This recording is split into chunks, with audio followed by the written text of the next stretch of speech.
Mi nombre es Carlos César Mesa López, tengo 9 años y estudio en el tercer grado de primaria del Colegio 64731 Mariscal Cáceres del distrito Raimundo Región Ucayali. Estoy participando en el concurso escolar nacional Buenas Prácticas para el Ahorro del Agua Potable, SUNAS, en la categoría poesía.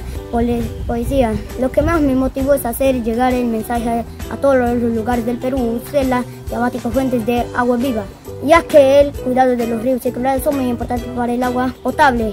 El mensaje que les diría es que tomemos más conciencia sobre el cuidado del agua, ya que es fuente de nuestras vidas. Mi nombre es Jessica Castro Mendoza, soy docente de educación primaria de la institución educativa 64731 Mariscal Cáceres de Atalaya. Mi institución viene participando 2 años en este concurso organizado por la SUNAT. Nos enteramos de ello a través de nuestro director, el maestro Elías Torres Miranda. Me motivó la participación de mi estudiante Carlos César Mesa López, quien con su poesía El llanto de ríos y quebradas nos hace reflexionar sobre la contaminación y deforestación que sufren nuestras fuentes de agua viva.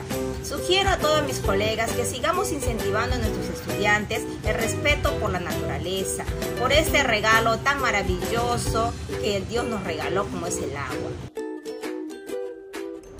Bicentenario del Perú, 2021.